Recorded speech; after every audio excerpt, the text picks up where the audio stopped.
1 Coríntios, carta de Paulo aos Coríntios, capítulo 2, verso 9. Reverência à palavra do Senhor, você pode ficar de pé. Glória a Deus. Eu falei verso 9, né? Isso.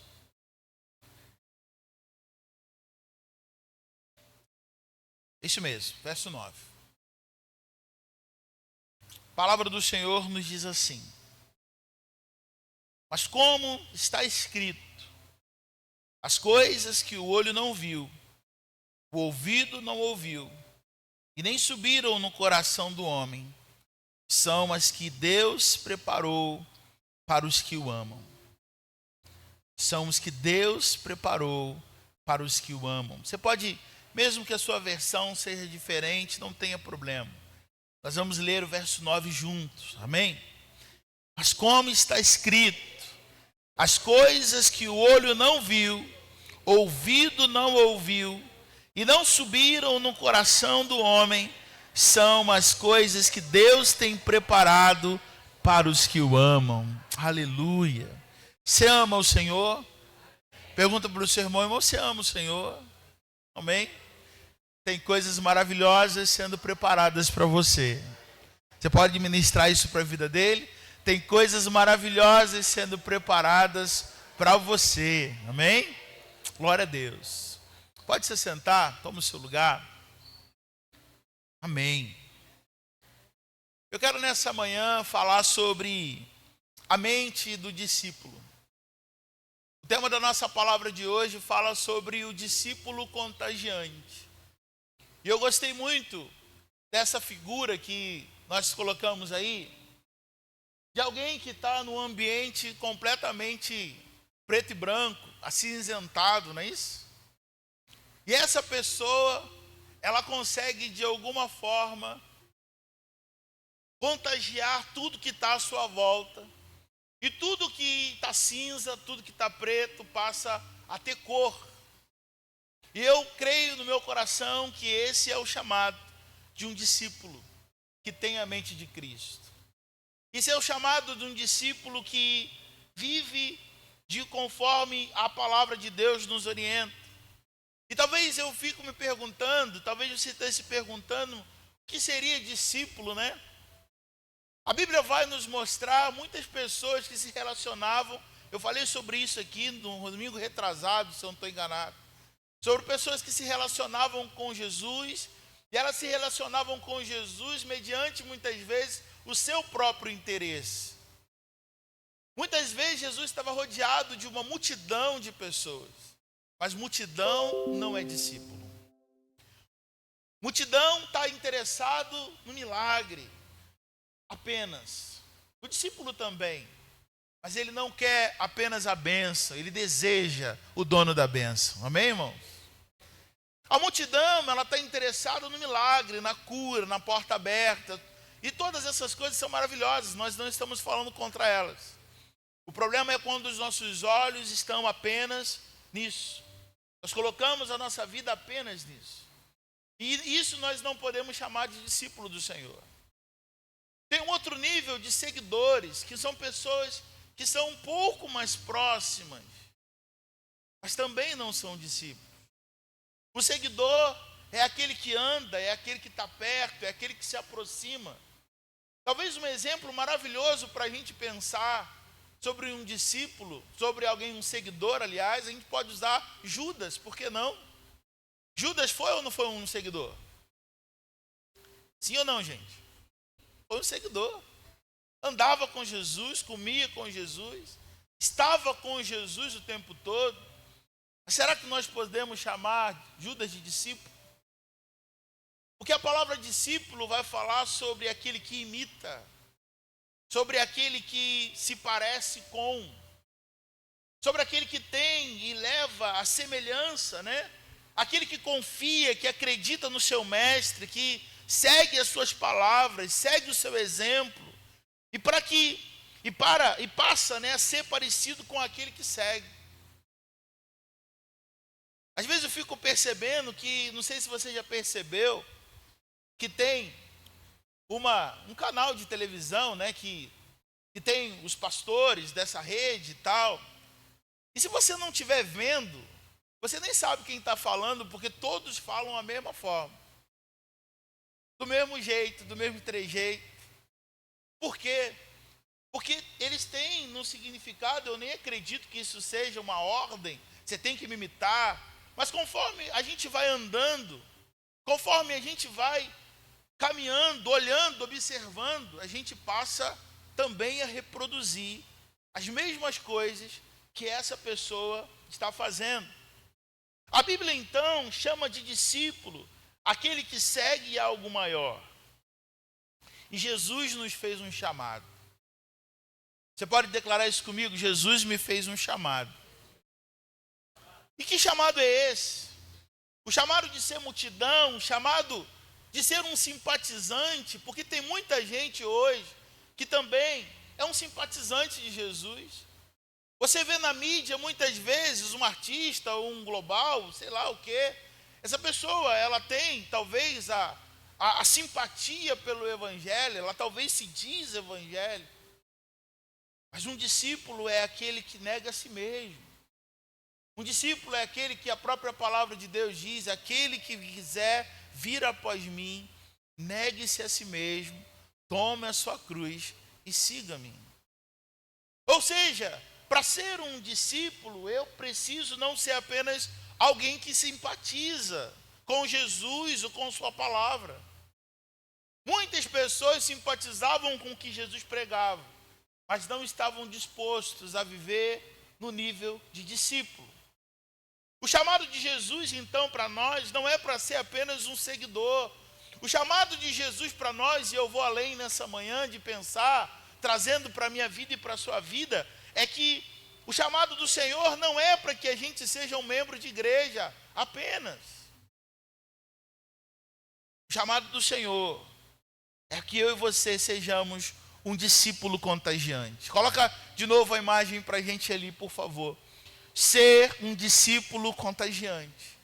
Alguém que, aonde chega, pode estar tudo preto, pode estar tudo cinzentado, tudo sem vida, mas quando um discípulo do Senhor chega, ele coloca a planta dos seus pés, é necessário que tudo à sua volta seja mudado para a glória de Deus.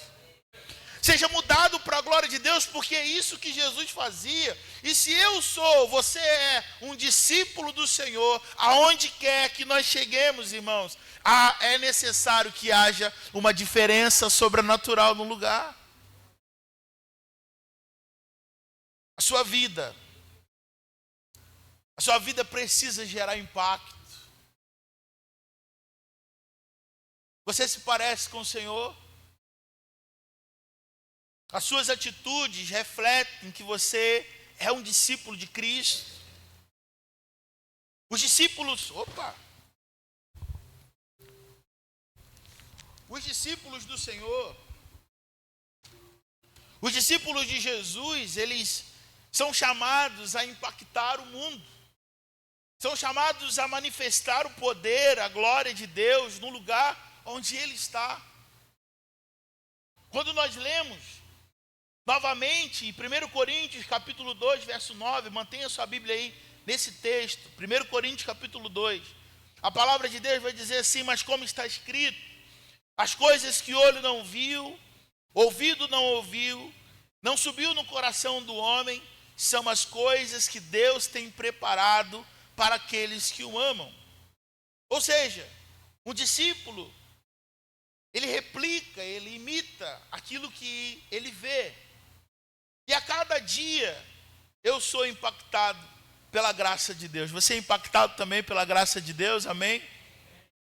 O coração desse discípulo precisa ter sempre uma expectativa a viver o melhor de Deus. Se eu então sou um discípulo e a palavra de Deus diz que Deus tem preparado coisas que olho não viu, ouvido não ouviu, que não subiu no coração do homem, as coisas que Deus tem preparado para os que o amam, para os discípulos dele. Eu e você precisamos ter então uma expectativa que nós vamos viver o melhor de Deus em nome de Jesus. Não limite a ação de Jesus na sua vida, irmão. Eu quero falar para você nessa manhã, não limite a ação de Jesus na sua vida. Mas imagina o quanto de pessoas podem ser tocadas e abençoadas através da sua vida. Comece a se ver como alguém que carrega uma mensagem poderosa. Irmãos, nós carregamos uma mensagem poderosa. E eu e você precisamos enxergar isso, que nós não carregamos uma história. Nós não carregamos, sabe, uma história contada, sabe, por Hollywood ou por algum produtor. Não. Nós carregamos uma mensagem poderosa, a mensagem da vida. Nós carregamos a mensagem da cruz. Nós carregamos a mensagem de Jesus. Isso é tão maravilhoso para nós, e eu e você precisamos carregar isso e ter isso em nosso coração. E para que nós sejamos um discípulo contagiante, a primeira coisa que o Senhor me chama a atenção nessa palavra é que o foco precisa ser Jesus. Diga comigo, foque em Cristo. Diga comigo, foque em Cristo. Olha o que Paulo está dizendo, se você está com a sua Bíblia aberta aí, nesse mesmo contexto. Olha o que Paulo está dizendo para nós no verso 1 e 2. Eu, irmãos, quando fui ter convosco, anunciando-vos o testemunho de Deus, não fui com sublimidade de palavras ou de sabedoria, porque nada me propus saber entre vós, senão a Jesus e este crucificado. Paulo está dizendo, nessa carta aos Coríntios, que ele carrega uma mensagem, e ele foi ter com a igreja de Coríntios, ele foi visitar, ele foi estar ali, plantar essa igreja. Ele diz na sua carta, ele diz, quando eu fui a vocês, eu não fui com minhas palavras. Eu não levei as minhas palavras, mas eu levei a palavra de Cristo. Eu não fui baseado na minha sabedoria, mas eu fui baseada na sabedoria de Cristo. E o verso 2 está dizendo, porque nada me propus saber entre vós, senão Jesus. Eu preciso perguntar a você, se na sua vida, se no seu dia a dia, os seus pensamentos começam e terminam em Cristo. Jesus é o foco, Jesus é o centro. Porque focar em Jesus é olhar à nossa volta e se perguntar o que ele pensa sobre isso, o que ele faria sobre isso, qual seria a atitude, quais são os pensamentos do Senhor sobre essa realidade que eu estou vivendo. E tantas vezes, dilemas, pressões, prazos, discórdias, posicionamento, muitas vezes eu preciso me perguntar o que Jesus faria no meu lugar, o que Jesus faria sobre isso. Paulo está dizendo que ele não levou consigo, quando ele estava pretendendo a fazer algo em Coríntios, ele não levou consigo algo dele mesmo, mas ele colocou o Senhor na frente, ele colocou o Senhor como alvo da sua vida, e ele focou em Cristo. E todas as coisas, quando nós fazemos isso, elas se equilibram. Por quê? Porque nós passamos a perceber que não é sobre nós, é sobre o Senhor. Eu começo a entender que não tem a ver com a minha vida, mas tem a ver com aquilo que o meu mestre faria. E talvez a gente esteja muito pronto para a gente fazer do nosso jeito, mas quando nós perguntamos isso, Senhor, o que o Senhor faria? O Senhor faria no meu lugar? Se o Senhor tivesse nessa pressão, se o Senhor tivesse nesse dilema, se o Senhor tivesse, dá para cumprir esse prazo, se o Senhor tivesse nesse momento de discórdia, o que o Senhor faria no meu lugar? Qual seria o seu posicionamento, a sua ação, Senhor? Porque se eu sou discípulo de Jesus, eu preciso copiar o Senhor, Pai. Eu preciso ser como o Senhor é, falar como o Senhor, andar como o Senhor. E onde eu encontrarei respostas, para essas perguntas. Como é que eu posso me parecer com o Senhor? Eu preciso conhecer o Senhor. Eu preciso me relacionar com o Senhor. Eu preciso andar com Jesus. Não tem como eu me parecer com alguém que eu não conheço. Sim ou não, irmão? Eu só posso parecer com alguém que eu ande junto, com quem eu tenho relacionamento, com quem eu vou copiar as suas ações. Porque eu não posso de forma alguma copiar alguém que eu não conheço, que eu nunca vi, ou que eu não tenha intimidade. O Senhor nos chama nessa manhã a um nível de intimidade muito maior do que nós já estamos, do que nós já fomos na sua presença. Você crê nisso em nome de Jesus? Que há um convite do Senhor nessa manhã para a gente se aproximar dele. Porque enquanto Judas seguia de longe, enquanto Judas estava mais preocupado com o que Jesus, porque o que leva Judas a procurar Jesus não foi um convite de salvação, não foi. O que leva Judas tem a ver com uma questão política. Judas olha para Jesus e diz: é Ele que vai nos salvar dessa amarra que Roma colocou sobre nós. É Ele que vai. Olha como Ele junta a gente, olha como Ele fala, olha como Ele tem poder de mobilizar pessoas. E Judas então se aproxima. E por que Judas trai? Pelo mesmo motivo. Porque quando ele vê Jesus caminhando para a cruz, despedindo das pessoas, Jesus anunciando: é chegada a minha hora. Ele fala: caminhei com ele 3 anos, eu preciso tirar de alguma forma uma vantagem disso. Irmão, discípulo não leva vantagem. Discípulo está disponível no seu coração a abrir mão de tudo para viver a palavra, viver a vontade de Deus.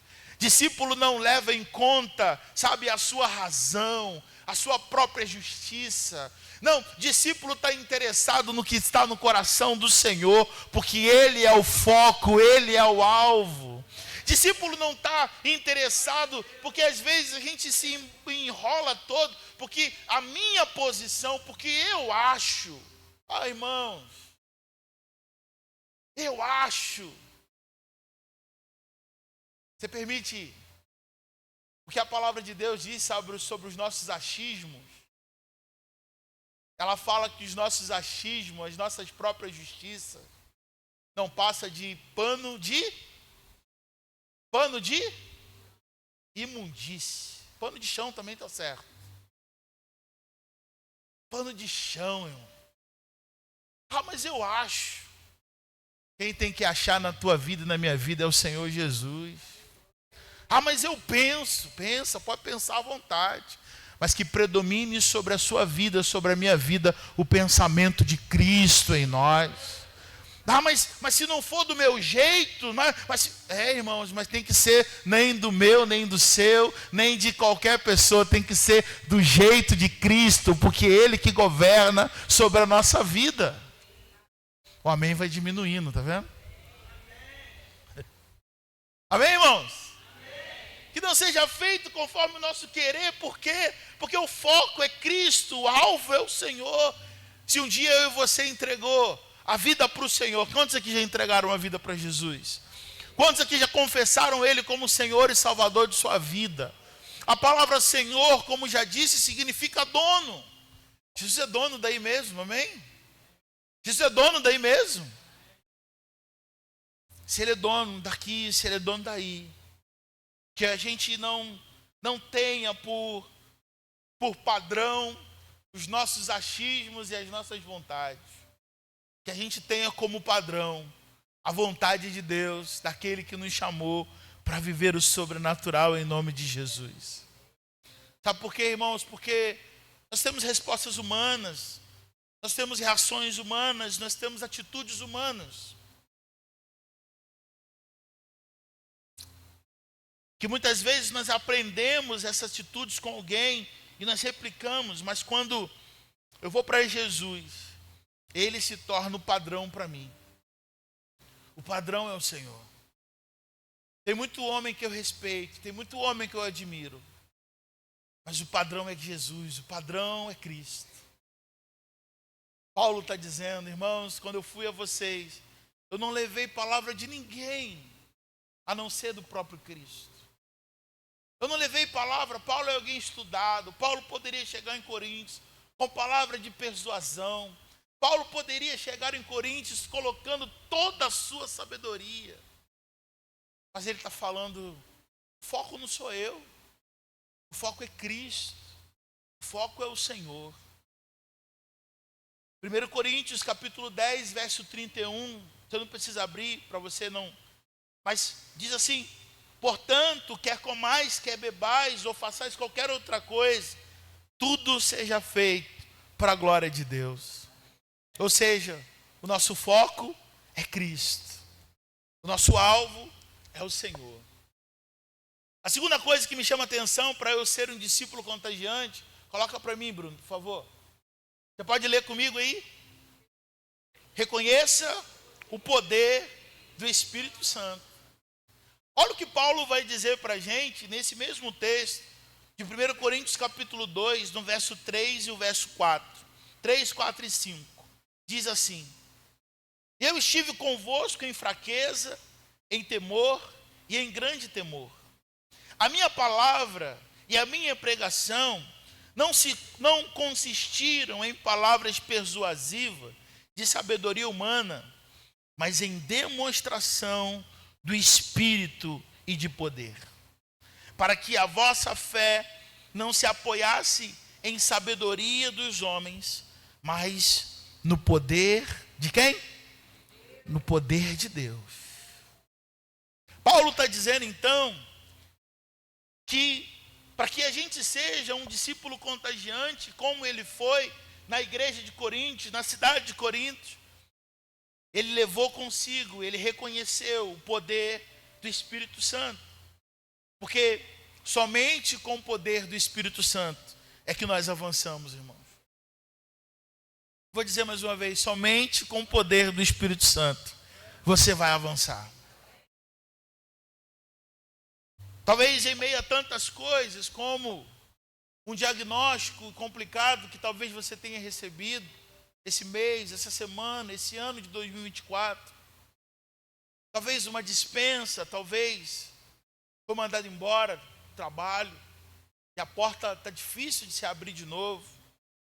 Talvez ao meio uma decepção, talvez ao meio um tempo de tanta aprovação, você se pergunta: como é que eu vou vencer isso? Como eu posso lidar com isso?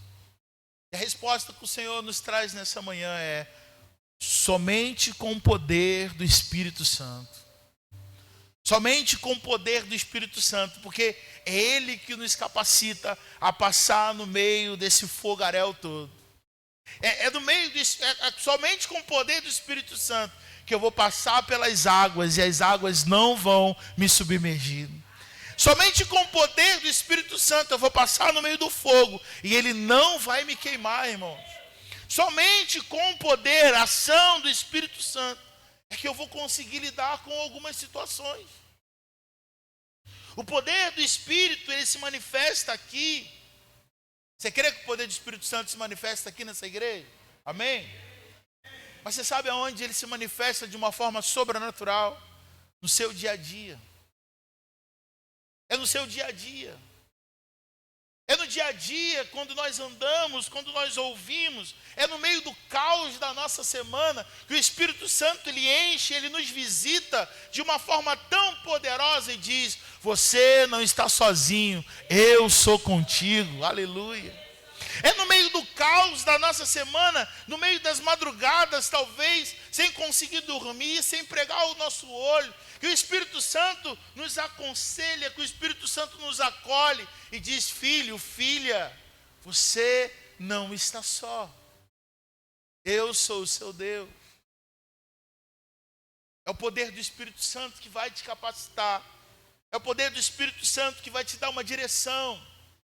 Pastor, para onde eu vou? Talvez você se aconselhe, talvez você marque um gabinete, venha conversar, que eu não vou conseguir te dar a direção correta. Mas o poder do Espírito Santo, Ele vai te segurar pela tua mão e vai te trazer uma direção sobrenatural naquilo que você precisa viver. É o poder do Espírito Santo que vai te dar uma estratégia. É o poder do Espírito Santo que vai gerar sobre o teu coração mansidão. Porque muitas vezes a nossa vontade é enforcar, né? Porque talvez a nossa vontade é chutar o balde. Mas é o poder do Espírito Santo que age na nossa vida de uma forma tão tremenda. A gente vai entender, não é do meu jeito, não é da minha forma, não. É segundo a vontade de Deus e segundo o propósito de Deus na minha vida. Sabe por quê, irmãos? Nosso amor é limitado. A nossa paciência é limitada. A nossa inteligência é limitada. As nossas experiências de coisas que já passaram também são limitadas. E é aqui que nós precisamos pedir o inédito de Deus na nossa vida. É nesse momento que a gente pede: Senhor, eu preciso tanto que o Senhor me dirija, que o Senhor me aconselhe, que o Senhor me dê a inteligência, a sabedoria. É por isso que você vai ver gente crescendo, gente prosperando, e talvez você olhe e diz assim: mas ele não tem estudo, ele não tem oportunidade, ele não tem. Mas essa pessoa está cheia do Espírito Santo, o Espírito Santo está levando ela a lugares que ela ainda não pisou na sua presença.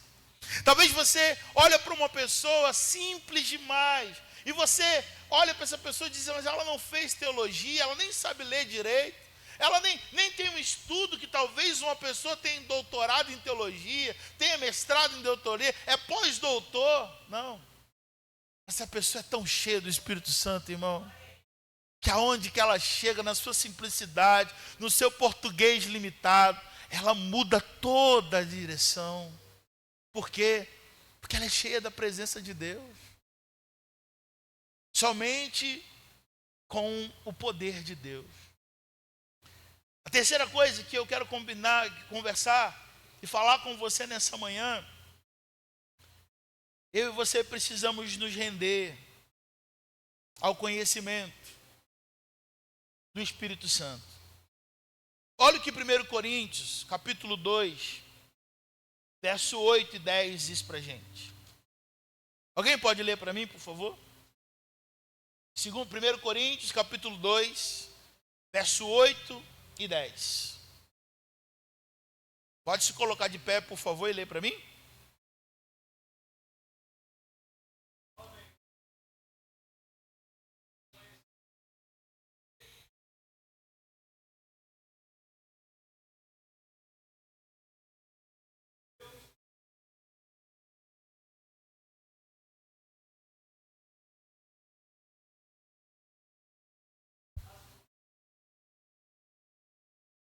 Amém. Olha o que Paulo está dizendo a essa igreja, no verso 8, como Marcos leu. Verso 7. Mas falamos a sabedoria de Deus oculta em mistério, qual Deus ordenou antes dos séculos, para a nossa glória, ao qual nenhum príncipe desse mundo conheceu, porque se conhecesse, nunca crucificariam o Senhor da glória. O conhecimento do Espírito Santo não é obtido, irmãos, numa sala de aula. O conhecimento do Espírito Santo, ele não é concedido, obtido num curso, numa academia. É um conhecimento obtido no relacionamento.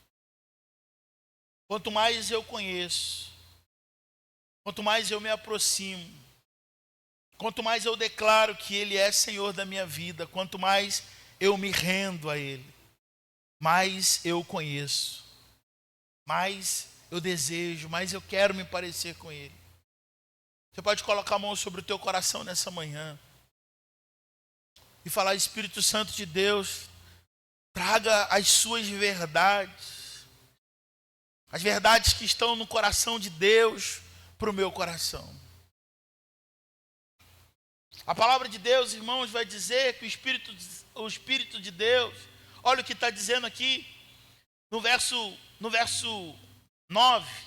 Mas como está escrito, as coisas que o olho não viu, o ouvido não ouviu, não subiram no coração do homem, são as coisas que Deus tem preparado para o que o ama. Verso 10. Mas Deus nos a revelou por quem? Deus nos revelou através de quem? Vamos lá, gente. Deus nos revelou através de quem? Pelo Espírito. Quem é que nos convenceu? O Espírito Santo. Quem é que nos ministra o nosso coração, que nos traz certeza que nós somos filhos de Deus? O Espírito Santo. E Paulo está dizendo mais uma vez aqui, que quem revela a vontade, as verdades de Deus para nós, também é a pessoa do Espírito Santo. Então, que eu e você nessa manhã, a gente venha dizer: Senhor, traga essas verdades para o meu coração. É verdade que só o Senhor conhece a respeito de Deus, da minha vida. Espírito Santo de Deus, eu estou aqui. O Senhor é que revela, é o Espírito que conhece as profundezas de Deus. Então, que o Senhor venha ministrar sobre a minha vida. E quem sabe, que se eu desejo, na verdade, saber mais de Deus, se eu desejo querer conhecer mais do querer de Deus para a minha vida, eu preciso ter uma vida de rendição na presença dEle. Eu e você precisamos dizer: Espírito Santo de Deus, eu me rendo ao Senhor. Eu me rendo à sua vontade, eu me rendo às verdades que Deus está falando a meu respeito, eu me rendo. Porque quando Ele fala, querido, ao teu coração de novo, quando Ele falar ao teu coração de novo, talvez o Senhor te convença através do Espírito Santo sobre um pecado, sobre algo que você precisa largar, e você diga assim: Espírito Santo de Deus, eu me rendo ao Senhor nessa manhã. Talvez sobre um perdão que precisa ser liberado. Seu coração se tornou amargo, se tornou ferido. Esses dias eu estava olhando, bicho, onde eu e a Priscila fomos visitar, era a escultura de um animal. E eu fiquei pensando como muitas pessoas se parecem com ele, né? Era um ouriço. Era um ouriço, né, Bri? Era todo espetado assim, né? Era um ouriço. Porque tem pessoa que você tem até medo de chegar perto. Misericórdia, né, irmão? Tem pessoa que você tem até medo de dar bom dia, boa noite, a paz do Senhor. Um ouriço. Então assim, se eu chegar mais um pouquinho perto, eu vou me sangrar todo, vou me ensanguentar todo. E por quê? Porque infelizmente essa pessoa ainda não se rendeu. Porque uma pessoa rendida à ação do Espírito Santo, meu irmão, a mágoa, o choro, a tristeza pode ser acontecer, porque nós somos humanos, mas ela é passageira, ela não dura, ela não cria em nós raízes de amargura, não. Nem um amém. Por quê? Porque essa pessoa, ela ainda precisa entender o quanto ela precisa ser parecida com Jesus. Talvez ela ainda não entendeu que não tem a ver com ela, mas quem ela representa. Meu irmão, você não representa você representa Cristo. Você representa o Senhor. Quando as pessoas olham para a tua vida, ela não vê o Leandro, ela não vê o João, ela não vê o Gabriel. Quando as pessoas olham para a minha vida, ela vê, está ali um representante de Cristo, está ali um discípulo de Jesus. E se ele é desse jeito, eu quero também ser parecido com Jesus. Mas enquanto nós não entendermos isso, eu fiquei olhando para aquele ouriço, eu falei: misericórdia. Misericórdia. Tem medo de chegar perto, tem medo de cumprimentar, tem medo de falar alguma coisa. Por quê? Porque essa pessoa ainda não abriu mão dos seus achismos. Essa pessoa ainda não abriu mão dos seus achismos, não. Continua achando, irmão. Continua achando, continua aí, né, com as suas verdades, com as minhas verdades. Se render ainda, né? Se continua ainda firmado na tua posição, na sua opinião, continua mesmo na sua justiça. Gente, eu e você precisamos nos submeter à verdade do Espírito Santo. É o Espírito Santo que vai nos dirigir.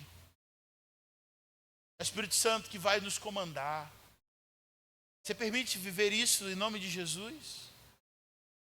Você permite que o Espírito Santo te trate, te revista, arranque? Tem algumas coisas que ele não vai tirar, não.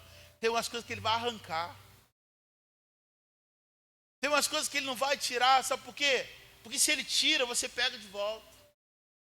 Você não consegue viver sem isso? Você não consegue viver sem reclamar? Eu não consigo viver sem reclamar, eu não consigo viver sem o meu achismo, sem a minha opinião. Então, permita que o Espírito Santo, ele não apenas tire, mas permita que o Espírito Santo arranque de mim, de você, tudo que precisa ser arrancado nessa manhã, em nome de Jesus. E quando ele arranca, você acredita que dói quando arranca? Sim ou não? Sim ou não, irmão? Dói, vai doer, sabia? Vai doer. Quando ele arrancar, vai doer sim.